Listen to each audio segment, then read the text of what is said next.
वन्देऽहं श्रीगुरौ श्रीयुतपदकमलं श्रीगुरून् श्रीवैष्णवांश श्रीरूपं साग्रजातं सहगण रघुनाथान्वितं तं सजीवम् साद्वैतं सावधूतं परिजनसहितं कृष्ण चैतन्य देवं श्रीराधा कृष्ण पदान् सहगण ललिता श्री विशाखान्वितांश वंशाकल्पतरुभ्यश्च कृपा सिन्धुभ्येव च पतितानां पावनेभ्यो वैष्णवेभ्यो नमो नमः। नारायणं नमस्कृतं नरं चैव नरोत्तमं देवीं सरस्वतीं व्यासं ततो जयमुदीरये। नष्टप्रायेषु अभद्रेषु नित्यं भागवत सेवया भागवते उत्तम श्लोके भक्तिर्भवति नैष्ठिकी। श्री कृष्ण चैतन्य प्रभु नित्यानंद श्री अद्वैत गदाधर शिवासादि गौर भक्त वृंद। हरे कृष्ण कृष्ण कृष्ण हरे हरे हरे राम राम राम हरे हरे। परम आराध्यतम श्री गुरुपाद नित्यलीला प्रविष्टम विष्णुपाद अष्टोत्तर शत श्री श्रीमद श्रील भक्ति प्रकाश आश्रम गोस्वामी गुरु महाराजेर श्री चरण कमल अनंत प्रतिफलन दंडवत प्रणति निवेदन करे तार अहैतुक कृपा रूपानुग गुरुवर्गेर श्री चरण कमले अनंत प्रतिफलन दंडवत प्रणति निवेदन करे ताদের अहैतुक कृपा प्रार्थना। महाभारत कथार এই পর্বে আমরা দেখতে পাই যে কুন্তী সকাশে দ্রৌপদীকে নিয়ে এসেছেন পাণ্ডবগণ। অত্যন্ত আনন্দ সহকারে তারা নিয়ে এসেছেন দ্রৌপদী। দ্রৌপদী অর্জুনের পিছনে পিছনে এসেছেন। এসে দেখলেন তারা কোথায় বাস করেন। দেখলেন ভীম অর্জুন তাদের বাসস্থান সেই কুম্ভকারের কর্মশালায়। এসে আনন্দিত মানে কুন্তী দেবীকে জানালেন, মাতা আমরা আপনার সেবার জন্য ভিক্ষা নিয়ে এসেছি। কুটিরের ভিতর থেকে কুন্তী দেবী বললেন, বাবা তোমরা ওই ভিক্ষালব্ধ দ্রব্য সকলে ভাগ করে মিলেমিশে গ্রহণ করো। তারপর দ্রৌপদীকে দেখে বললেন, আমি তো অন্যায় কথা বলেছি। তিনি দ্রৌপদীর হাত ধরে যুধিষ্ঠিরের কাছে গিয়ে বললেন, পুত্র তোমরা এই দ্রুপদ রাজার এই কন্যাকে আমার কাছে এনেছো, আমি প্রমাদবশে বলেছি সকলে মিলে ভোগ করো, যাতে এর পাপ না হয় তার উপায় বলো। যুধিষ্ঠির একটু চিন্তা করে বললেন, অর্জুন তুমি তো যাজ্ঞসেনীকে জয় করেছ, তুমি একে যথাবিধি বিধান অনুসারে তুমি বিবাহ করো। অর্জুন বললেন, মহারাজ আমাকে অধর্ম ভাগী করবেন না, আগে আপনার, তারপর ভীমের, তারপর আমার, তারপর নকুল সহ বিবাহ। দ্রৌপদী সকলকেই দেখছিলেন। পাণ্ডবরাও পরস্পরের দিকে চেয়ে দ্রৌপদীর প্রতি আসক্ত হচ্ছিল।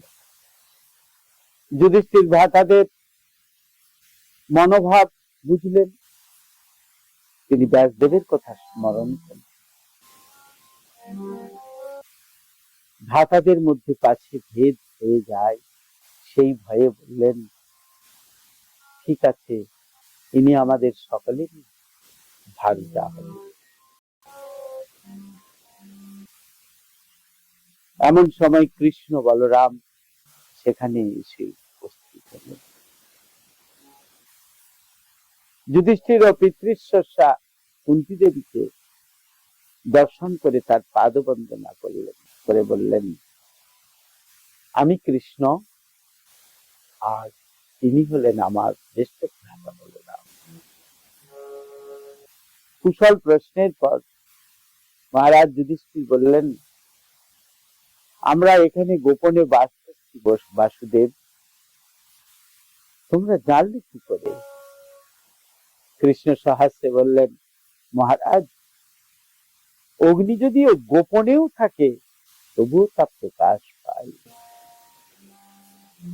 পাণ্ডব ভিন্ন আর কার এত বিক্রম, যাক, নারায়ণের ইচ্ছায় আপনারা যতুগৃহ থেকে মুক্তি পেয়েছেন, ধৃতরাষ্ট্রের পাপী পুত্রদের অভিষ্ট সিদ্ধ হয়নি, আপনাদের সমৃদ্ধি লাভ হোক, আপনারা গোপনে থাকবেন, এই বলে কৃষ্ণ বলরাম তাদের শিবির থেকে প্রস্থান করেন। ভীম অর্জুন যখন দ্রৌপদীকে নিজেদের আবাসে নিয়ে আসছিলেন, তখন ধৃষ্টদ্যুম্ন তাদের পিছনে পিছনে এসে দেখলেন, আহা, আমার এই যাজ্ঞসেনী বোন, আমার ভগিনী দ্রুপদ রাজের কন্যা এই কুম্ভকারের গৃহে এইখানে থাকতেন। কুম্ভকারের গৃহে চতুর্দিকে নিজের অনুচরদের রেখে ধৃষ্টদ্যুম্ন প্রচ্ছন্ন হয়ে রইল। সন্ধ্যাকালে কুন্তী দেবী ভিক্ষান্ন পাক করে দ্রৌপদীকে বললেন, হে ভদ্রে, তুমি আগে দেবতা, ব্রাহ্মণ আর আগন্তুকদের ভাগ করে দাও, তারপর যা থাকবে তার অর্ধভাগ ভীমকে দাও, অবশিষ্ট যুধিষ্ঠিরাদি 4 ভ্রাতার অর্পণ করে তোমার আর আমার জন্য ভাগ করো। দ্রৌপদী হৃষ্ট চিত্তে কুন্তীর আজ্ঞা পালন করলেন। পাণ্ডবদের ভোজনের পর সহদেব ভূমিতে কুশশয্যা পাতলেন, তার উপর নিজ নিজ মৃগচর্ম বিছিয়ে সেই পঞ্চভ্রাতা শুয়ে পড়লেন। কুন্তী তাদের মাথার দিকে এবং দ্রৌপদী তাদের পায়ের দিকে রইলেন, শুলেন। কুশশয্যায় এইভাবে পায়ের বালিশের মতন শুয়েও দ্রৌপদীর মনে কোনো দুঃখ হলো না, কোনো দুঃখ নেই। শাস্ত্র বলেছেন যে ঈশাবাস্যম ইদম সর্বম যৎকিঞ্চ জগতং জগৎ তেন তক্তেন ভুঞ্জিতা মা গৃহ কস্য সিদ্ধম। ছিলাম আমি রাজকন্যা, আমি জানি আমি রাজবতী, একদিন না একদিন আমি রাজরানী হবই। তাই তিনি কোনো দুঃখ পেলেন না। দুঃখ পাওয়াটা তার কাছে শোভা পেত না, কারণ ভগবান বলেছেন, যা যা কিছু তোমায় আমি দিয়েছি এটা নিয়েই তুমি সন্তুষ্ট থাকো, এই নিয়ে যদি তুমি সন্তুষ্ট থাকতে পারো তাহলে তুমি শান্তি পাবে, তা না হলে শান্তি তুমি পাবে না। আমরা সকালেই শান্তির সন্ধান, সকালে শান্তি পেতে চাইছি, আমাদের সুখ আছে, আমাদের ঐশ্বর্য আছে, আমাদের সমৃদ্ধি আছে, নাম যশ এর কাঙ্গাল না। আমরা রূপটাকে ধরে রাখতে চাই, যৌবনটাকে ধরে রাখতে চাই, কিন্তু হায়রে দুর্ভাগা গোপাল, তা তো থাকে না। বদ্ধজীব এটাই জানে না, জীবন অনিত্য সার, তাহে নানাবিধ বিপদ ভার।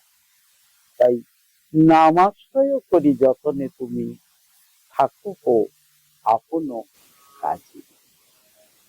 কুন্তী তাদের এই দ্রৌপদী তাদের চরণ তলে থাকলেন এবং এইভাবে সেই যখন ধৃষ্টদ্যুম্ন তার ভগিনীকে এই অবস্থায় দেখলেন, সকল কথা গিয়ে রাত্রিকালে দ্রুপদকে সমস্ত বৃত্তান্ত জানাতে লাগলো। বিষণ্ণ দ্রুপদ পুত্রকে জিজ্ঞাসা করলেন, কৃষ্ণা কোথায় গেল? কোনো হীন জাতি তাকে নিয়ে যায়নি তো? আমার মাথায় এই কর্দমাক্ত চরণ কে রাখলো? তাহলে কি সেই পুষ্প মাল্য শ্মশানে পড়েছে? আমার তো মনে হলো অর্জুনই, তাহলে কি সেই অর্জুনই লক্ষ্য ভেদ করেছে? এইভাবে মনের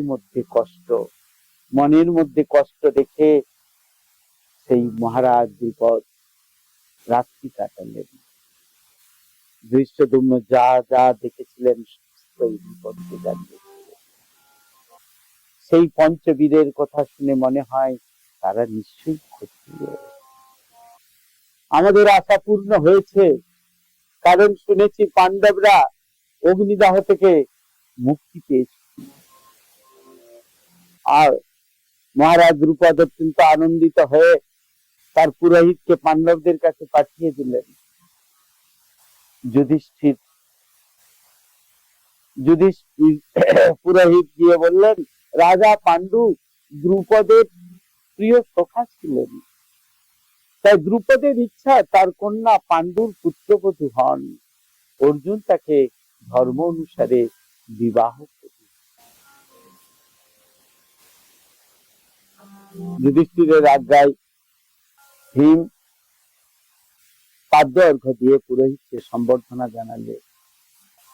যুধিষ্ঠির বললেন, পাঞ্চাল রাজ তার কন্যার বিবাহ সম্বন্ধে জাতি, কুল, শীল, গোত্র কিছুই নির্দেশ করেন।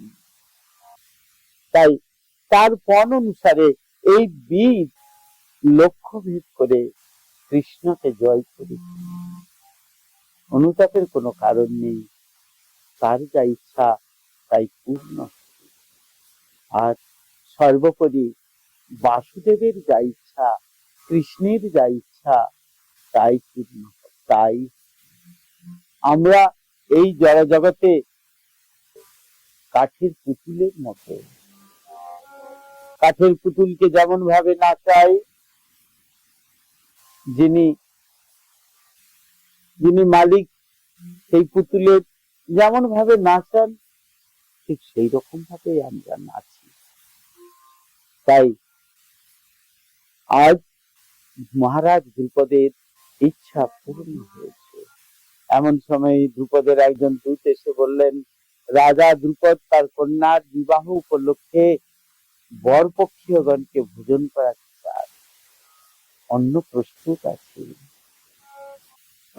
কাঞ্চন পদ্ম বিচিত্র উত্তম অশ্বযুক্ত রথ এনেছি, আপনারা কৃষ্ণাকে নিয়ে শীঘ্রই। পুরোহিতকে আগে পাঠিয়ে দিয়ে পাণ্ডবগণ, কুন্তী, দ্রৌপদী, পাঞ্চাল রাজভবনে এলেন। বরপক্ষের জাতি পরীক্ষার জন্য দ্রুপদ বিভিন্ন উপহার পৃথক পৃথক সাজিয়ে রেখেছিলেন। এক স্থানে ফল ও মালা, অন্যত্র বর্ম, চর্ম, অস্ত্রাদি, অন্যত্র কৃষির যোগ্য গো, রজ্জু, বীজ প্রভৃতি আর অন্যদিকে বিভিন্ন শিল্পকার্যের নিপুণ শিল্পকার্যের অস্ত্র এবং খেলার বা ক্রীড়ার উপকরণ। পরিস্থিত বেশধারী দাস দাসী পাচকগণ স্বর্ণ রৌপ্যের পাত্রে অন্ন পরিবেশন করলে পাণ্ডবগণ যথেচ্ছা ভোজন করে তৃপ্ত হলেন। তারপর তারা অন্যান্য উপহার সামগ্রী অগ্রাহ্য করে যেখানে যুদ্ধের উপকরণ ছিল সেইখানে গেলেন। তা লক্ষ্য করে মহারাজ দ্রুপদ ও তার পুত্র ধৃষ্টদ্যুম্ন ও মন্ত্রীগণ নিঃসন্দেহ হলেন যে এনারা হলেন পুত্র। যুধিষ্ঠির নিজেদের পরিচয় দিয়ে বললেন, মহারাজ নিশ্চিন্ত হন, আমরা ক্ষত্রিয়। পদ্মিনী যেমন এক হ্রদ থেকে অন্য হ্রদে যায়, আপনার কন্যাও তেমন এক রাজগৃহ থেকে অন্য রাজগৃহে গেছেন। দ্রুপদ বললেন, আজ পুণ্য দিন, অর্জুন আজই যথাবিধি মতে আমার কন্যার পানি গ্রহণ করুন। যুধিষ্ঠির বললেন, মহারাজ আমারও বিবাহ করতে হবে। দ্রুপদ বললেন, তবে আমার কন্যাকে তুমি বিবাহ করো, অথবা অন্য কাকে উপযুক্ত মনে করো তা বলো। তখন যুধিষ্ঠির বললেন, দ্রৌপদী আমাদের সকলের মহিষী হবেন, আমাদের 5 ভাইয়েরই মহিষী হবেন, আমাদের মাতা আমাদের মধ্যে ভাগ করে দিয়েছে। সঙ্গে সঙ্গে দুঃখে ক্ষোভে ক্রোধে একেবারে তা কখনো হয় নাকি? যুধিষ্ঠির বললেন, এটা নিয়ম আছে, রত্ন পেলে একসঙ্গে ভোগ করবো, এই নিয়ম ভঙ্গ করতে পারি না। দ্রুপদ বললেন, হে কুরুনন্দন, এক পুরুষের একজন বহু স্ত্রী হতে পারে, কিন্তু এক স্ত্রীর বহুপতি হতে পারে না, এটা শোনা যায় না। তুমি ধর্মজ্ঞ, তুমি ধর্মরাজ,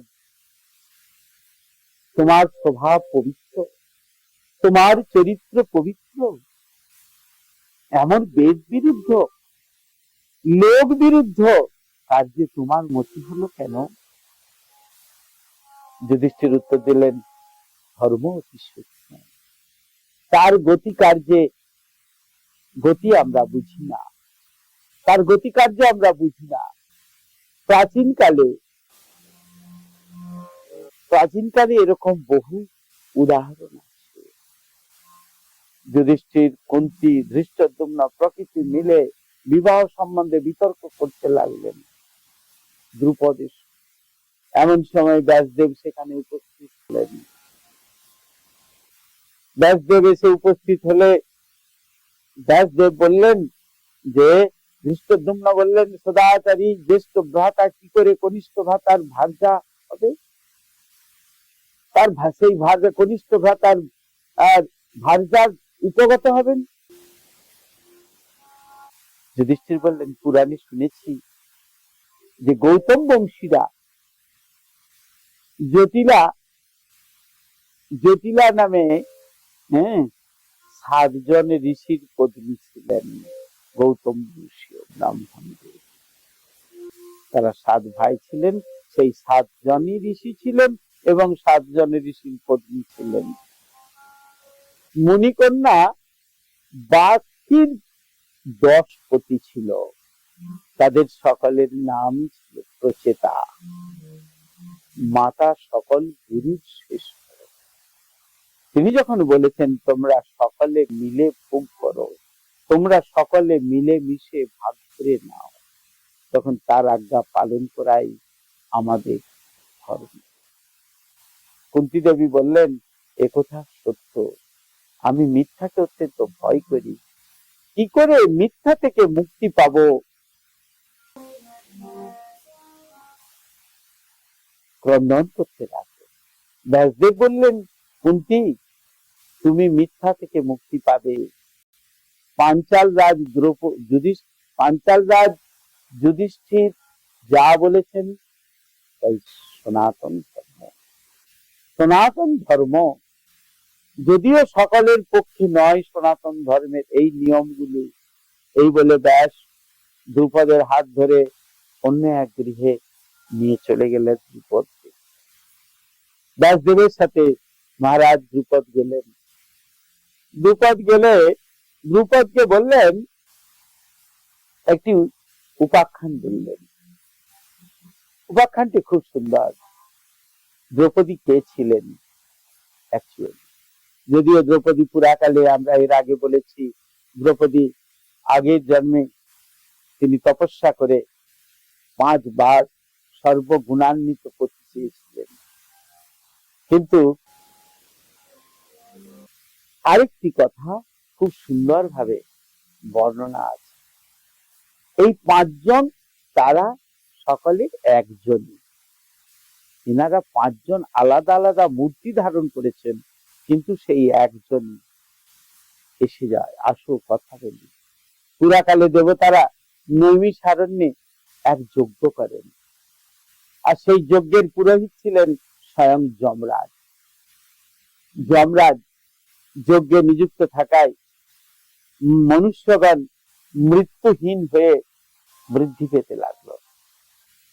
দেবতারা উদ্বিগ্ন হয়ে ব্রহ্মার কাছে ছুটে গেলে তিনি আশ্বাস দিলেন, এই যজ্ঞ সমাপ্ত হলেই যমরাজ পুনরায় এই কার্যে নিযুক্ত হবে। তখন আবার মানুষের মরণ হবে। দেবতারা যজ্ঞস্থানে যাত্রা করলেন। যেতে যেতে দেখলেন গঙ্গার জলে একটা খুব সুন্দর স্বর্ণপদ্ম, পদ্মফুল, খুব সুন্দর, অপূর্ব সুন্দর।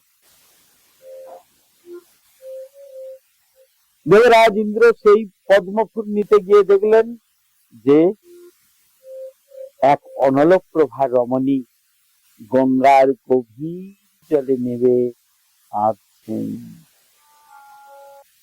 আর যখন তিনি কাঁদছেন, তার যে অশ্রুবিন্দু, সেই অশ্রুবিন্দুগুলি স্বর্ণ পদ্ম হয়ে জলে পড়ছে।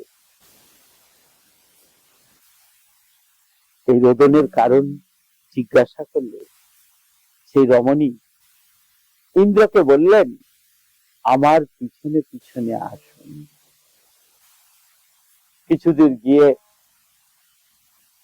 দেবরাজ ইন্দ্র দেখলেন হিমালয় শিখরে সিদ্ধাসনে বসে এক সুদর্শন যুবা আর এক সুদর্শনা যুবতীর সঙ্গে পাশা করছে। তারা খেলায় এত মত্ত হয়েছিলেন যে স্বয়ং দেবরাজ ইন্দ্র, দেবতাদের রাজা, স্বর্গের রাজা, স্বর্গাধিপতি, তিনি এসেছেন, তাকে কেউ গ্রাহ্য করছে। এতে দেবরাজ ইন্দ্র খুব ক্ষুব্ধ হয়ে গেলেন। বললেন, এই বিশ্ব আমার পরিচালনার অধীন, আমারই অধীন, আমি এখানে এক প্রকারের ঈশ্বর। যুবা আস্তে আস্তে ইন্দ্রের দিকে চাইলেন, কিন্তু সেরকম কিছু করলেন না, নিশ্চল হয়ে গেল। পাশা খেলা শেষ হলে সেই যুবকটি ইন্দ্রের সঙ্গিনীকে বললেন, ওকে নিয়ে এসো, আমি ওর দর্প চূর্ণ করে দিচ্ছি। আর সেই রমণীর স্পর্শ মাত্র ইন্দ্র অবশ হয়ে উপস্থিত হয়ে গেল। তখন সেই যুবকরূপী মহাদেব বললেন, ইন্দ্র, আর কখনো দর্প প্রকাশ করো না, তুমি তো অসীম বলশালী, চলো ওই পর্বতটাকে উঠিয়ে গহ্বরের ভিতরে গিয়ে দেখো। ইন্দ্র যখন গহ্বরে প্রবেশ করলেন, আর প্রবেশ করলে দেখলেন ভয়ে, প্রবেশ করলেন, দেখলেন তার সমান তেজস্বী আরো 4 জন পুরুষ সেখানে রয়েছে। ইন্দ্রকে ভয়ে কম্পমান দেখে মহাদেব বললেন, দেখো, গর্বের ফলে, এরা অহংকারের ফলে এরা এই গহরে রয়েছে, তুমিও এখানে থাকো, তোমরা সকলেই মনুষ্য হয়ে জন্মাবে, সতী নারীর গর্ভে জন্মাবে, আর তাই সেই জন্মগ্রহণের ফলেই তোমরা কি হবে না উদ্ধার লাভ করতে পারবে। পুনরায় ইন্দ্রলোকে ফিরে আসবে। তখন পূর্ববর্তী ইন্দ্র বললেন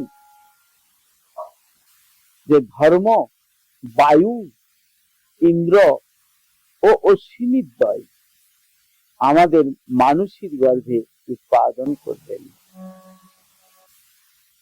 বর্তমান ইন্দ্র বললেন, আমি নিজ বীর্যে একজন পুরুষ সৃষ্টি করে তাকেই পঞ্চম ইন্দ্র রূপে পাঠাবো। মহাদেব তাকে সম্মত, মহাদেব সম্মত হলেন এবং সেই লোকবাঞ্ছিতা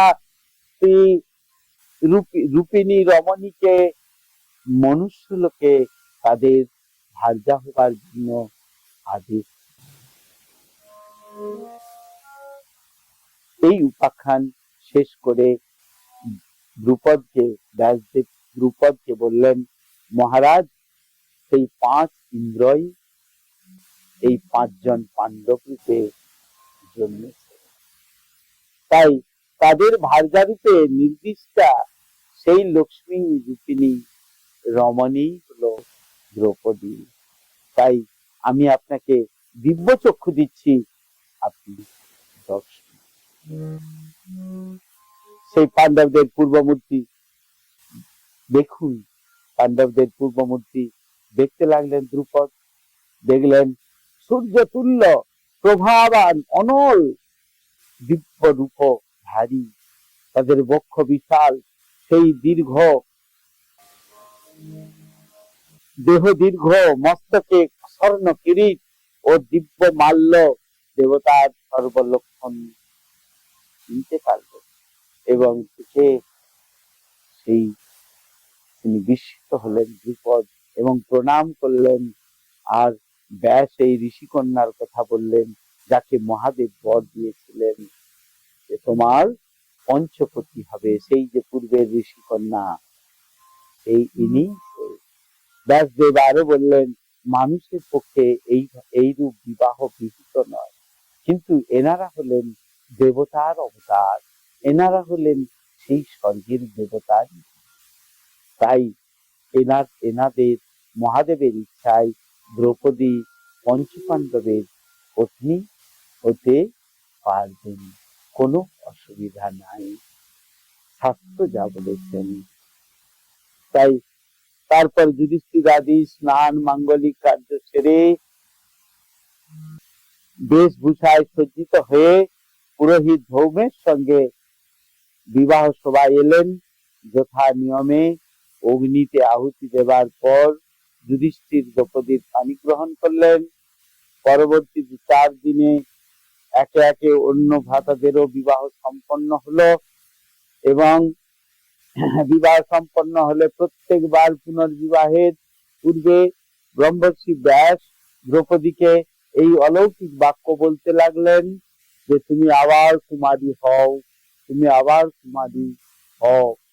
এইভাবে বলতে বলতে জ্যেষ্ঠ যুধিষ্ঠির পাঞ্চালীর পতি ও ভাসুর হলেন, কনিষ্ঠ সহদেব পতি ও দেবর হলেন এবং মধ্যবর্তী 3 ভ্রাতা প্রত্যেকে পতি, ভাসুর ও দেবর হলেন।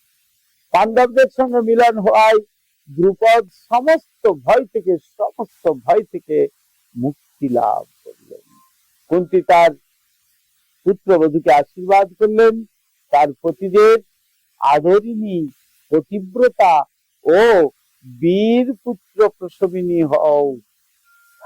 গুণবতী তুমি পৃথিবীর সকল রত্ন লাভ করো এবং 100 বৎসর সুখে জীবিত থাকো। পাণ্ডবদের বিবাহের সংবাদ পেয়ে কৃষ্ণ, এইভাবে আমরা দেখতে পাই যে দ্রৌপদীর বিবাহ সম্পন্ন হলো বিধিমতে। তার 5টি পতিদের নাম যুধিষ্ঠির, ভীম, অর্জুন, নকুল ও সহদেব। হরে কৃষ্ণ কৃষ্ণ কৃষ্ণ হরে হরে, হরে রাম রাম রাম হরে